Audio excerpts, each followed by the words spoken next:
Bonjour à toutes et à tous et bienvenue sur l'Objectif Chalonnais. On se retrouve aujourd'hui, on a fait quelques kilomètres de Châlons, on s'était un peu éloigné puisqu'on est au musée de la Bertauge. Je suis avec Jackie et Jean-Marie. Jackie, vous êtes le président de l'association de ce musée. On se retrouve ici pour une annonce particulière puisque vous vous apprêtez à faire un week-end de fête, ce week-end du 8 et 9 août.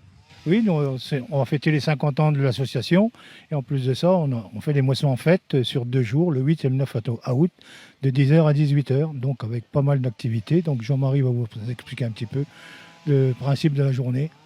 Merci de ces mots d'introduction, Monsieur le Président. Jean-Marie, alors vous voyez, on vous met le flyer en descriptif de cette vidéo. Déjà pour commencer, le musée de la Bertauge, alors on vient de l'entendre, fête ses 50 ans ce week-end.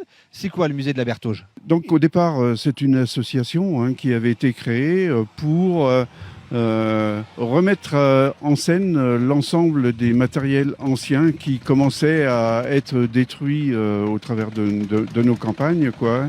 Et il avait semblé important aux responsables de l'époque de pouvoir transmettre ce qu'était le monde rural de l'époque avec toutes ces composantes, quoi. Enfin voilà, c'est au fil du temps, on essaie de tout refaire et de tout ramener sur le site, quoi. On ne peut pas parler des 50 ans de cette association sans parler évidemment de Monsieur Galichet, président fondateur de cette association qui a vu le jour en 1976.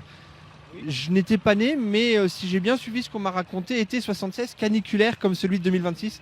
Oui, bien sûr, c'est dans la mémoire du monde rural, 1976. Mais bon, pour nous, ça a été aussi un déclencheur. Enfin, il y a des moments comme ça, quoi, où quelque part, il faut se prendre en main et puis aller jusqu'au bout de ses idées, quoi. Et heureusement, les gens de cette époque-là l'ont fait. Et on ne peut que les remercier, hein, parce qu'on constate aussi que dans beaucoup de régions, des musées de ce type se sont créés. Et voilà. Aujourd'hui, on a plus de 60 tracteurs à notre disposition. On a plus de 10 ou 12 moissonneuses-batteuses. Dans le musée, on a plus de 3500 outils différents, de très belles collections, des colliers, des fers à repasser, des collections de gaufriers, et puis tous les outils de tous les métiers du monde rural de l'époque, quoi. Bien évidemment, un musée comme celui-ci ne fêterait pas ses 50 ans sans le soutien du département, sans le soutien de la région. J'aimerais qu'on puisse en parler aussi, puisque vous nous aviez dit que le musée avait été inauguré en 1998, qu'il était en bois à l'époque, qu'on se souvient aussi des aléas climatiques de la tempête de 1999 qui a fait tout envoler. Et c'est à l'issue de cette tempête, finalement, que vous avez pu vous installer ici avec un bâtiment en dur. Oui, oui, oui, mais alors c'est vrai que tout ça, c'est très important. On remercie énormément le département de la Marne d'avoir pu et su, depuis 1976, aider notre association. Par contre, elle ne peut tenir, cette association, qu'avec un certain nombre de bénévoles. Par contre, on voit aussi des groupes de jeunes qui sont intéressés, hein, peut-être différemment. On avait développé aussi avec la région Champagne-Ardenne quelques îlots de biodiversité, on a fait un jardin. Voilà, les visiteurs qui viennent aujourd'hui sur le site n'ont pas que le musée à voir, quoi. Ils peuvent, à l'extérieur, voir, je dirais, des îlots de biodiversité. Et on essaie d'intéresser le public aussi comme ça, quoi. Bien évidemment, une association n'existerait pas, vous venez de le dire Jean-Marie, s'il n'y avait pas de bénévoles. Si vous avez envie de rejoindre l'aventure, n'hésitez pas. Et vous ne cherchez pas que des bénévoles qui sont issus du milieu agricole. Vous avez un médecin, vous avez un technicien orange, vous avez des mécaniciens, vous avez des menuisiers. Puisqu'on le voit aux images, vous avez des ateliers, un atelier mécanique et un atelier bois notamment. Ces deux ateliers ont pour fonction de faire vivre le matériel et les pièces d'exposition, n'est-ce pas? On essaye de travailler aussi avec les élèves du lycée, enfin les élèves en général, pas que du lycée d'à côté, il y a du lycée de Somsup, mais le souhait là maintenant c'est d'informatiser un petit peu tous nos outils, raconter leur histoire et mettre ça sur informatique, sur tablette informatique pour faciliter justement les visites parce que c'est, à mon avis, c'est l'avenir et il y en a besoin. Et je voudrais aussi remercier ce dernier bâtiment qui a été fait par le département parce qu'on avait plus rien, on pouvait plus stocker, alors on était obligé de stocker sur les extérieurs. Et malheureusement, le matériel sur les routes, il se désintègre. Le squelette de bois des outils est fragilisé par la vieillesse. Et donc, c'est pour ça qu'on a souhaité avoir ce bâtiment. Et je remercie le département d'avoir répondu justement à ça, parce que c'est quand même une somme importante. Et voilà, donc... Merci, messieurs. On va parler un petit peu plus en détail de ce week-end du 8 et 9 août. Aïssa, tu me suis, on va aller visiter un petit peu plus loin ce qui se passe. Le musée, l'espace. Allez, on va passer par le musée. L'espace de blé aussi que vous avez laissé derrière, puisqu'au cours de ce week-end, il y aura de nombreuses animations, dont un cheval qui va monter dans cette machine. Jean-Marie, je vous laisse m'expliquer aussi. Un cheval qui va monter dans cette machine, dans cette batteuse. Finalement, il marche. Rien ne va se déplacer, mais il va marcher et ça va entraîner toute la mécanique de cette machine, n'est-ce pas ? Oui, voilà, cette mécanique s'appelle un tripot. Hein, donc, vous avez un cheval, on conduit un cheval sur la pente inclinée. On lui met un bras à l'arrière pour pas qu'il puisse reculer. On lui donne à manger. Et en fait, le poids du cheval va commencer à faire tourner le tapis roulant et il va avancer et voilà, il va marcher sur le tapis roulant, ce qui va entraîner la petite batteuse. C'est vrai que le débit de la batteuse n'était pas important, mais voilà, c'était comme ça. Pour les petites exploitations, c'était important.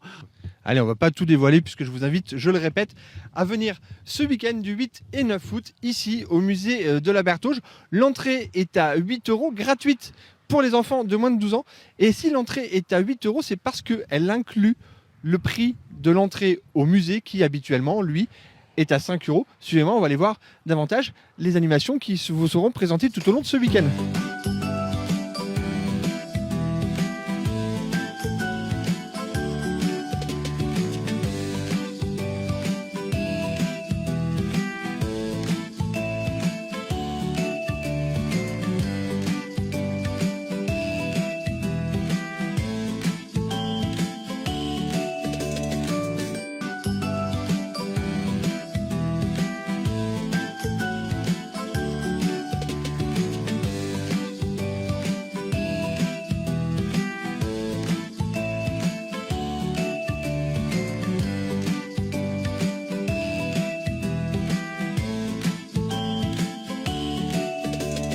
Vous venez de voir aux images tout un tas d'installations et des surprises qui vous sont réservées par Jackie, Jean-Marie, tous les bénévoles de ce musée de la Bertauge à l'occasion de son 50e anniversaire et puis, je le redis, à l'occasion aussi de cette fête des moissons qui se tiendra le 8 et 9 août 2026. De nombreuses animations qui seront proposées, le battage de blé, les expositions des tracteurs et du matériel ancien, comme on vient de le voir, les expositions de batteuses anciennes, et il y en a un très bel exemplaire juste derrière nous, une ferme avec des animaux.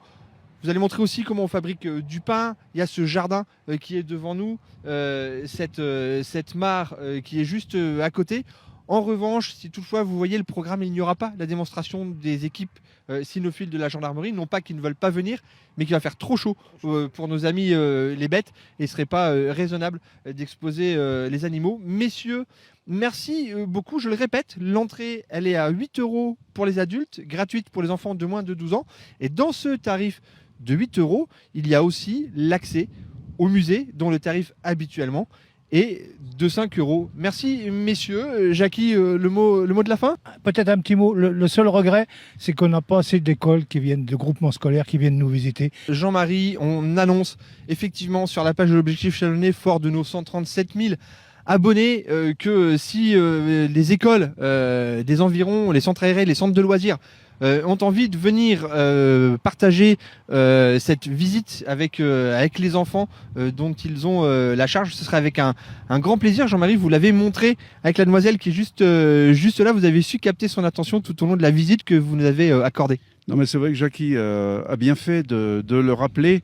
Et avec nos menuisiers, on avait envisagé de multiplier le nombre de jeux en bois et de proposer aux écoles ou aux centres aérés de venir pique-niquer sur le site, d'avoir accès à un certain nombre de jeux, visite du musée, voilà. Et au regard de ceux qui sont déjà venus, c'est quand même intéressant et c'est à développer.